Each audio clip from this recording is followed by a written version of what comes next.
Hi friends, welcome to Telangana Renakka YouTube channel.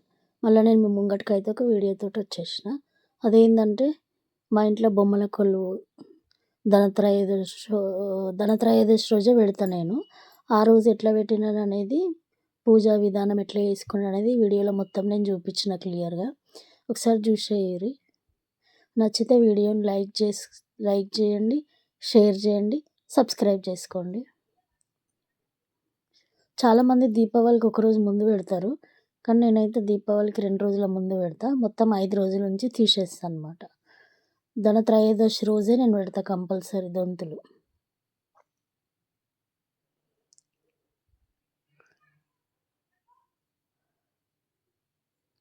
చూస్తున్నారు కదా, ఒక పెద్ద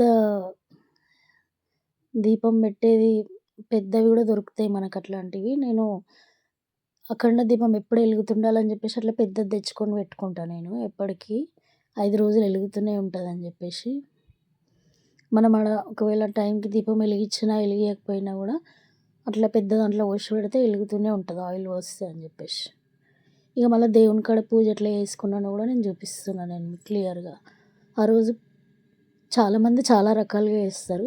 నేను ఎట్లా చేసిన అనేది మాత్రం మీకు క్లియర్గా నేను వీడియోలో అయితే మీకు కనిపిస్తూనే ఉంది. నేను ఎవ్రీ ఇయర్ అట్లనే చేస్తాను. ఈ ధనియాలు మాత్రము నేను ప్లేట్లో కాకుండా మళ్ళీ ఇక్కడ కూడా నేను ఒకటి దీపంది పెద్ద ముంత తీసుకున్నాను.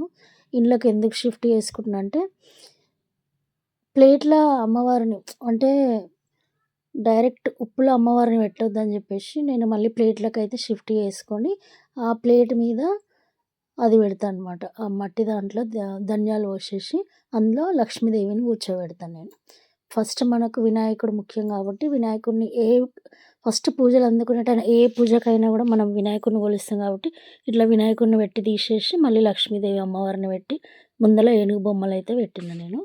తర్వాత గవ్వలు, తామర గింజలు, గురిగింజలు, తర్వాత గవ్వలు, చిట్టి గాజులు, ఇలాచీలు, ఇంక ఇవన్నీ అయితే అందరికి తెలిసినవే.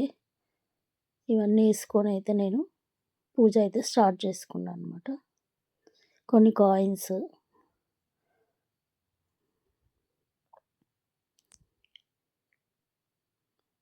అమ్మవారిని మంచిగా అలంకరించుకొని అయితే నేనైతే ఇంకా పూజ స్టార్ట్ చేసుకున్నాను. నాకు లక్కీగా ఆ రోజు సెంటు మల్లెలు దొరికినాయి. మనకు సెంటు రోజుల్లాగా సెంటు మల్లెలు కూడా ఉంటాయి. చాలా మంచి సువాసనలు వస్తుంటాయి ఆ పూలు. చాలా మంచి స్మెల్ వస్తుంటుంది సెంటు మల్లెలు అంటే. అది దొరకడం నా అదృష్టం అనుకుంటా ఆ రోజు నేనైతే. ఇంకా అమ్మవారిని అయితే మంచిగా కొంచెం పెద్ద మూర్తిని తీసుకొచ్చి పెట్టినా నేను ఈసారి బొమ్మల కొలువులో.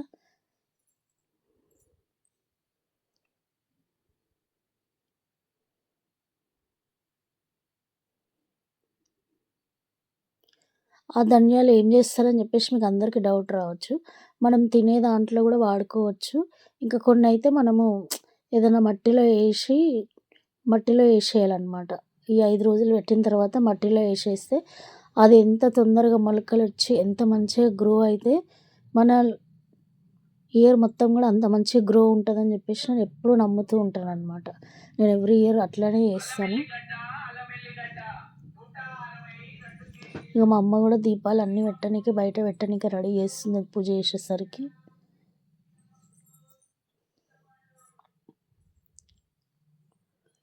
ఇక మొత్తం మీద నేను పూజ అయితే ఇట్లా రెడీ చేసుకున్నాను పూజకైతే. దొంతుల ముంగట కూడా అట్లా కొంచెం పసుపుతో అలికేసి పద్మం ముగ్గు వేసేసి అందులో కూడా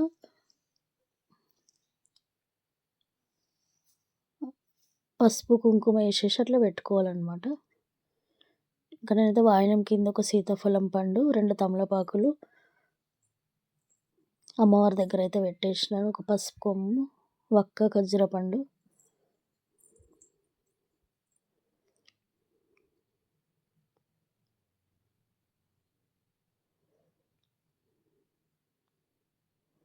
మనం కొత్తగా తెచ్చుకున్న దీపాలకు ఖచ్చితంగా మనం పసుపు రాసి కుంకుమ బొట్లు పెట్టుకుంటే మనకు మంచి శుభం అనమాట అది.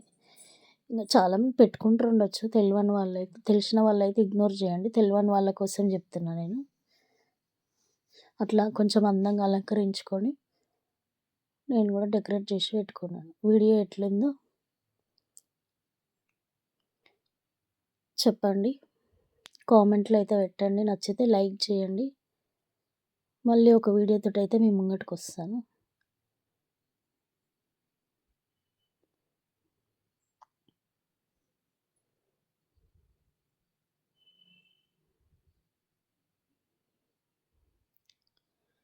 ఇట్లా అయితే నేను సెలబ్రేట్ చేసుకున్నా. సేమ్ దీపావళి రోజు గూడా అమ్మవారికి లక్ష్మీదేవి పూజ నేను సేమ్ ఇట్లనే చేస్తాను. ఇట్లనే రిపీట్ చేసేసుకుంటా పూజ. బాయ్.